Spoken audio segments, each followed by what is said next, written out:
شروع کرتی ہوں اللہ کے نام سے جو بے انتہا مہربان نہایت رحم فرمانے والا ہے۔ علم کیا نہیں، نشرح ہم نے کھول دیا، لکا آپ کے لیے، صدرک سینہ آپ کا، ووضعنا اور اتار دیا ہم نے، عنکا آپ سے، وزرک بوجھ آپ کا، الذی وہ جس نے، انقضا توڑ دی تھی، ظہرک کمر آپ کی، ورفعنا اور بلند کیا ہم نے، لکا آپ کے لیے، ذکرک ذکر آپ کا، فإن پس یقیناً، مع ساتھ، العسری تنگی کے، یسرا آسانی ہے، ان یقیناً، مع ساتھ، العسری تنگی کے، یسرا آسانی ہے، فإذا پس جب، فرغتا فارغ ہو جائیں آپ، فانصب تو محنت کیجئے، وإلی ربک اور طرف اپنے رب کے، فرغب پس رغبت کیجئے۔ سورۃ الانشراح جس کا ایک نام سورۃ الشرح بھی ہے اور سورۃ الم نشرح بھی، یہ تین نام عام طور پر آپ کو مختلف مصاحف میں لکھے ہوئے ملیں گے۔ تینوں میں معنی ایک ہی ہے، مکی سورت ہے، پچھلی سورت کا تتمہ ہے یعنی کمپلیشن ہے۔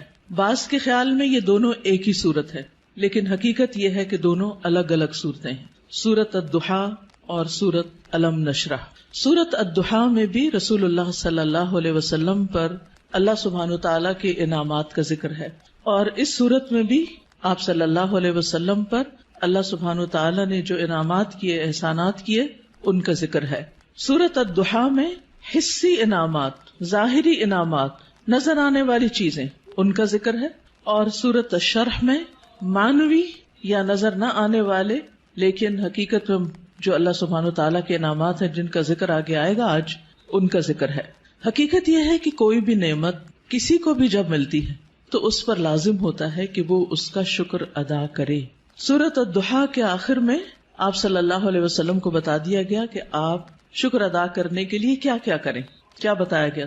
فَأَمَّا الْيَتِيمَ فَلَا تَقْهَرْ وَأَمَّا السَّائِلَ فَلَا تَنْهَرْ وَأَمَّا بِنِعْمَةِ رَبِّكَ فَحَدِّثْ، کہ جس طرح آپ پر احسانات ہوئے ہیں کہ اللہ تعالیٰ نے آپ کو یتیمی کی حالت میں بہترین ٹھکانہ عطا کیا اور بہترین آپ کو علم عطا کیا، نبوت عطا کی، تو اسی طرح آپ بھی یتیم کے ساتھ احسان کریں، اور جو سوالی کوئی آئے، علم کا سوالی یا مال کا سوالی، اس کے ساتھ نرمی کا سلوک کریں، اس کو ڈانٹے نہیں۔ یعنی آپ صلی اللہ علیہ وسلم کو دی جانے والی نعمتوں اور احسانات کا شکر ادا کرنے کا طریقہ بتایا جا رہا ہے، جیسی نعمتیں ویسا ہی شکر، اسی کی قسم کا شکر۔ اور اس صورت میں بھی ہم دیکھتے ہیں کہ جن احسانات کا ذکر ہے بعد میں اسی طرح کے شکر ادا کرنے کی بات ہے، اور یہاں چونکہ مانوی نعمتیں ہیں جیسے وحی الہی ہے، اور اللہ سبحانہ وتعالیٰ نے آپ کے لیے جو آسانیاں کی اور آپ کا ذکر خیر جو بلند کیا، تو اس پر آپ کو حکم دیا جا رہا ہے کہ آپ اپنے رب کی طرف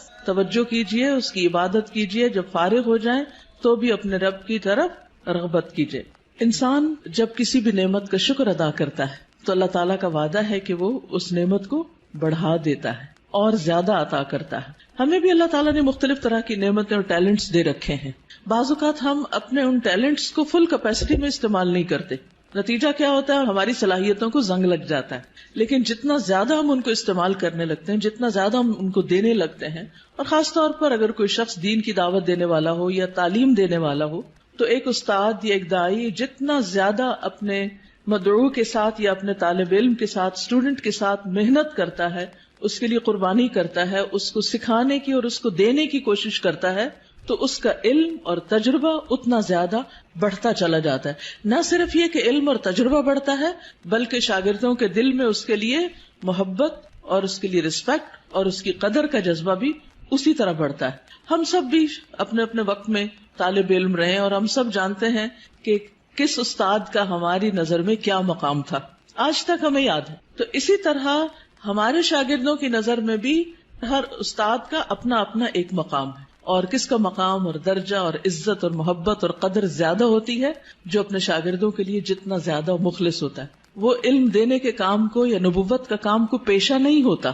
یہ ایک اللہ سبحانہ تعالیٰ کی نعمت کا، اللہ تعالیٰ کے اس احسان کا کہ اس نے ہمیں یہ سب کچھ عطا کیا، اس کا شکر ادا کرنا ہوتا ہے، اظہار نعمت کرنا ہوتا ہے، اس کو شیئر کرنا ہوتا ہے، دوسروں کے ساتھ بانٹنا ہوتا ہے. اور انسانوں کی تعلیم و تربیت اور انسانوں کو کچھ بنانا یہ دنیا کا سب سے بڑا کام ہے. کیونکہ مادی چیزیں، پتھر توڑ کے گھر بنانا، کوٹ کے بجری سڑکیں بنانا، یہ بھی ایک کام ہے جو نظر آنے والی چیزیں ہیں، لیکن وہ تو ہمارے لیے مسخر ہیں، مطیع ہیں، فرما بردار ہیں. ہم جہاں چاہیں ان کو لگا دیں، جس طرح چاہیں ان کو رکھ دیں. لیکن انسان اتنی آسانی سے بات سننے والے نہیں ہوتے. ان کو مولڈ کرنا اور ان کو گھڑنا اور ان کو کچھ بنانا اور ان کو سنوارنا اور ان کو نکھارنا، جو نبی صلی اللہ علیہ وسلم کے فرائض منصبی میں سے تھا.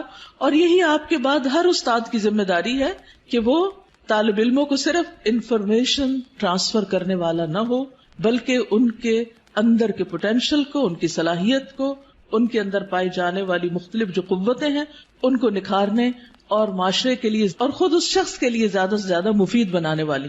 اور یہ کام والدین کے بعد استاد ہی کرتا ہے اور یہ اس کی بہت بڑی ذمہ داری ہوتی. تو اس پس منظر کو سامنے رکھتے ہوئے ہم اس صورت کا انشاءاللہ مطالعہ کریں گے کہ ہمیں کیا کرنا ہے. سوال یہ پیدا ہوتا ہے کہ کیا یہ احکامات جو اس صورت کے اندر آئے ہیں صرف نبی صلی اللہ علیہ وسلم کے لیے خاص ہیں یا اس کے بعد ان لوگوں کے لیے بھی جو آپ کے طریقے پر چلنے والے ہوں اور آپ ہی کے کام کو آگے لے کر بڑھنے والے ہوں. تو حقیقت یہ ہے کہ یہ سب کے لیے ہیں، آپ کے لیے خاص اور ہمارے لیے عمومی طور پر. تو آئیے دیکھتے ہیں سورت کو. اللہ سبحانہ وتعالیٰ فرماتے ہیں الم نشرح لک صدرک. الم کیا نہیں، سوالیہ انداز ہے اور یہ یقیناً کے معنوں میں ہے، قد کے معنوں میں. نشرح ہم نے کھول دیا. شرح کا لفظ ہوتا ہے کسی چیز کو چھوٹے چھوٹے ٹکڑے کر کے، جیسے گوشت ہے تو گوشت کے چھوٹے چھوٹے سلائسز کرنا، اس کو کاٹنا. تشریح سرجری کے لیے بھی آتا ہے. الم نشرح کیا ہم نے کھول نہیں دیا، لکا آپ کے لیے، آپ کی خاطر، کیا صدرک آپ کا سینہ. کیا ہم نے آپ کی خاطر، آپ کے لیے آپ کا سینہ کھول نہیں دیا، آپ کے دل کی تنگی کو دور نہیں کر دیا. اگر دیکھا جائے تو دنیا میں پائی جانے والی نعمتوں میں سے سب سے بڑی نعمت یہ ہے کہ انسان کو شرح صدر، سینے کی وسعت، دل کی وسعت، دل کا اطمینان نصیب ہو. ڈپریشن کیا ہے؟ دل کا گھٹنا، سینے کا تنگ ہونا، اندر کی تنگی، شح، بخل، انسان کے اندر کی ایسی کیفیات کہ نہ وہ اپنے سے راضی اور خوش اور نہ کسی اور سے. اللہ سبحانہ وتعالیٰ نے ہمارے دل کو ہر چیز سے مختلف بنایا ہے. باقی جتنی بھی چیزیں ہیں ان میں جب ہم کچھ ڈالتے ہیں تو وہ بھر جاتی ہیں، تنگ ہو جاتی ہیں. لیکن دل اگر نرم ہو تو اس میں جتنی بھی علم اور حکمت اور خیر کی چیزیں ڈالی جائیں وہ اتنا ہی زیادہ وسیع ہوتا چلا جاتا ہے، اتنا ہی زیادہ کھلتا چلا جاتا ہے، اتنا ہی اس میں انبساط آتا ہے، اتنی ہی زیادہ اس میں خوشی اور اطمینان آتا ہے. تو یہ ایک بہت بڑی نعمت ہے اور یہ مانوی نعمت ہوتی ہے، ٹینجیبل نہیں ہوتی کہ آپ چھو کے دیکھ سکیں کہ کیا ہے. پچھلی صورت میں ٹینجیبل نعمتیں تھیں لیکن یہاں مانوی نعمتوں کا ذکر ہے. الم نشرح لک صدرک کیا ہم نے آپ کے لیے آپ کا سینہ کھول نہیں دیا. جب سینہ کھلتا ہے تو مشکل سے مشکل، پیچیدہ سے پیچیدہ اور کمپلیکیٹڈ معاملات سمجھ میں آنے لگتے ہیں. انسان چیزوں کی تہ تک پہنچنے لگتا ہے، اس کو گہرائی نصیب ہوتی، اس میں وزڈم آتی ہے، اس میں ڈیپتھ آتی ہے اور انسان دور تک سوچنے لگتا ہے. ابراہیم علیہ السلام کا ویژن آپ دیکھیں کہ انہوں نے نبی صلی اللہ علیہ وسلم کے بھیجے جانے کے لیے دعا کی تھی 2500 سال پہلے. وہ کیسے؟ ان کو یہ ضرورت کیوں محسوس ہو گئی اور انہوں نے اپنی دعا میں یہ دعا کیوں شامل کی کہ اللہ ان کے اندر سے ایک شخص ایسا اٹھانا جو ان کی تعلیم و تربیت کرے. ہم ایسی بات کیوں نہیں سوچتے؟ ہمیں ایسے خواب کیوں نہیں نظر آتے؟ اس لیے کہ ہم صرف اپنی ہی ذات کے گرد گھومتے ہیں. سیلفش، دل چھوٹا ہے، نظر کوتا ہے، تنگ ہے، شارٹ سائٹڈ ہے، دور کی چیزوں کو نہیں دیکھ پاتے، صرف قریب کے فائدوں کو دیکھتے ہیں. آج مجھے کیا مل رہا ہے ہم اس کو دیکھتے ہیں، کل میری کوششوں کا صلہ کیا نکلے گا، کیا ملے گا مجھے، اس کی طرف ہماری نگاہ نہیں جاتی. لہٰذا جو لوگ شارٹ ٹرم گولز کے لیے کام کرتے ہیں وہ کوئی بڑا کام کبھی بھی نہیں کر سکتے، اور جو لوگ دور تک سوچتے ہیں اور وہ وہی سوچتے ہیں جن کے اندر وسعت ہوتی، جن کا دل بڑا ہوتا ہے، جن کی نگاہ دور تک دیکھتی ہے. تو الم نشرح لک صدرک کیا ہم نے آپ کے لیے آپ کا سینہ کھول نہیں دیا. آپ کے لیے اللہ سبحانہ و تعالیٰ نے خیر اور بھلائی کے رستے کھول نہیں دیے، کیونکہ جب تک دل کھلتا نہیں، یہاں صرف دل کی بھی بات نہیں کی گئی، پورے سینے کی گئی، چیسٹ، اور چیسٹ کے اندر دل. چیسٹ کی جگہ زیادہ ہوگی تو پھر باقی چیزوں کے اندر بھی وسعت آئے گی. تو نبی صلی اللہ علیہ وسلم کو اللہ سبحانہ وتعالی نے یہ خاص صلاحیت دی تھی جس کی وجہ سے آپ نبوت کا کام لینے کے قابل ہوئے تھے. اسی لیے قرآن آپ کے قلب پر نازل ہوا تھا اور آپ نے اس کو محفوظ کیا تھا. اسی لیے پھر اس کو صحیح طور پر سمجھ کر آگے بیان کیا تھا، کیونکہ ان سب چیزوں کا تعلق شرح صدر کے ساتھ ہوتا ہے. یہی وجہ ہے کہ ہم دیکھتے ہیں کہ موسیٰ علیہ السلام جب اللہ سبحانہ تعالیٰ نے ان سے بات کی، ہم کلام ہوئے اللہ تعالیٰ، اور ان کو اپنے کام کے لیے چن لیا، وَاصْطَنَعْتُكَ لِنَفْسِي، اور اللہ تعالیٰ نے ان کو اپنی رسالات سے نوازا، تو انہوں نے سب سے پہلی دعا کیا مانگی؟ رب اشرح لی صدری ویسر لی امری واحلل عقدۃ من لسانی یفقہوا قولی، کہ اللہ میرا سینہ کھول دے، یہ ساری بات مجھے بھی سمجھ آئے اور دوسروں کو بھی سمجھ آئے، اور میرا کام آسان کر دے، اور میری زبان کی گرہ کھول دے تاکہ لوگ بات سمجھ سکیں، اور مجھے میرے گھر والوں میں سے ایک مددگار میرے بھائی ہارون کو عطا کر. تو بہرحال اللہ سبحانہ تعالیٰ جس کے ساتھ بھلائی کا ارادہ کرتا ہے، من یرد اللہ بہ خیرا یفقہہ فی الدین، اور پھر افمن شرح اللہ صدرہ، کیا بھلا وہ جس کا سینہ اللہ نے کھول دیا، فہو علی نور من ربہ، اور وہ اپنے رب کی طرف سے ایک نور پر ہو. تو جس کا سینہ اللہ تعالیٰ کھول دے، اور خصوصاً جس کو اللہ ہدایت دینا چاہتا ہے، صحیح راستہ دکھانا چاہتا ہے، تو اس کے بارے میں کیا فرمایا؟ من یرد ان یہدیہ یشرح صدرہ للاسلام، جس کو اللہ ہدایت دینا چاہتا ہے اس کا سینہ اسلام کے لیے کھول دیتا ہے، اس کو وسعت عطا کر دیتا ہے، اس کے دل میں پھر اسلام کی محبت پیدا ہو جاتی، وہ اس کے لیے کچھ کرنا چاہتا ہے. اور ساری قربانیاں اس کے بعد ہی ہوتی ہیں جب انسان کا سینہ کھل جاتا ہے.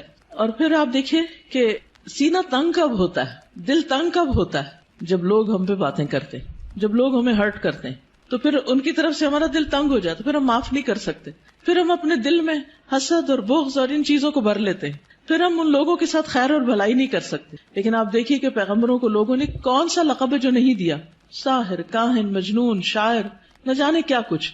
لیکن کیا انہوں نے ان باتوں کو دل میں رکھا اور لوگوں سے انتقام لیے اور جوابی کارروائیاں کی، یا ان کو معاف کر کے پھر بھی ان کی ہدایت کی دعائیں کرتے رہے؟ جنہوں نے پتھر مارے طائف کے سفر پر، آپ نے ان کے لیے کیا کیا؟ ان کے لیے بھی دعائیں کی. ہر موقع پر، نہ صرف یہ کہ نبی صلی اللہ علیہ وسلم نے، بلکہ باقی پیغمبروں میں.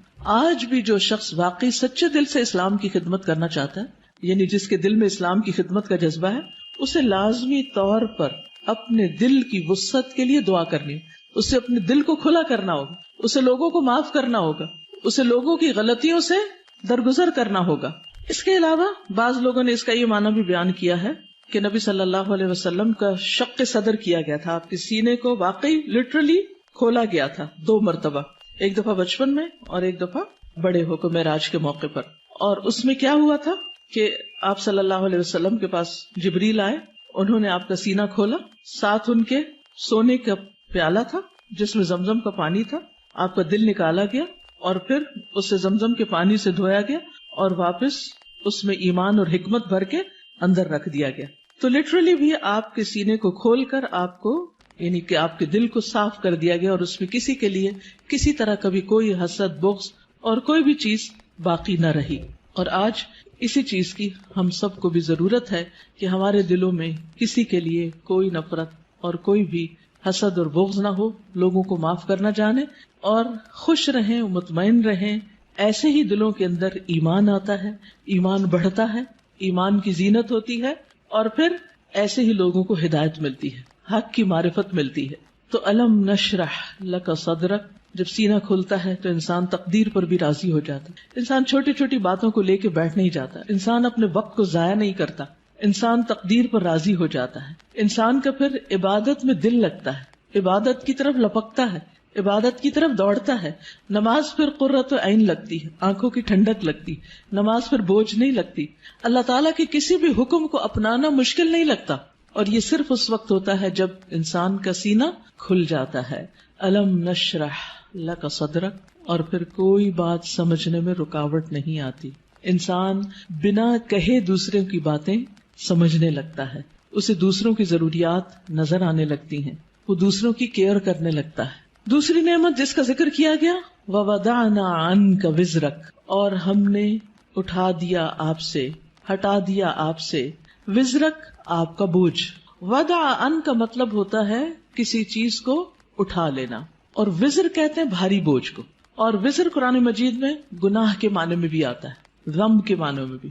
اب یہاں نبی صلی اللہ علیہ وسلم سے ان کے بوجھ ہٹا دیے گئے، اور یہاں پر آپ دیکھیں سورۃ الضحیٰ میں جو انداز تھا وہ کیا تھا کہ الم یجد کا یتیمن، سیکنڈ پرسن، الم یجد کا یتیمن، کیا اس نے آپ کو یتیم نہ پایا، فآوا ووجدک ضالا فہدی ووجدک عائلا فاغنی۔ لیکن یہاں زیادہ پرسنل انداز ہے، ووضعنا عنک وزرک، ہم نے آپ کا بھاری بوجھ آپ سے ہٹا دیا۔ اس بوجھ سے مراد کیا ہے؟ اس کے کئی معنی لیے گئے ہیں۔ نمبر ایک یہ کہ آپ کے دل پر نبوت سے پہلے جو ایک خاص بوجھ تھا، آپ کے ذہن میں کچھ سوالات تھے جن کا آپ جواب چاہتے تھے، آپ زندگی میں کچھ کرنا چاہتے تھے۔ آپ صلی اللہ علیہ وسلم اسی لیے شہر کو چھوڑ کر پہاڑ پر چلے جاتے، ہرا میں چلے جاتے تھے۔ تو جب اللہ سبحانہ وتعالیٰ نے آپ کو قرآن دیا، نبوت دی، تو آپ کے سوالوں کے جواب آپ کو ملنے لگے اور آپ کے بوجھ آپ سے دور ہو گئے۔ اسی طرح یہ معنی بھی کیا جاتا ہے کہ آپ صلی اللہ علیہ وسلم پر جو وحی کے نازل ہونے کے بعد ایک خاص کیفیت طاری ہو گئی تھی، آپ کے اندر ایک خوف کی کیفیت تھی۔ آپ واپس گئے اور آپ اپنی بیوی سے کہنے لگے کہ آپ مجھے کمبل اڑا دیں، چادر اڑا دیں، اور پھر حضرت خدیجہ جو تھی انہوں نے آپ کی کیئر کیا، آپ کا خیال رکھا، آپ کو اللہ تعالیٰ نے بہترین مددگار دیے۔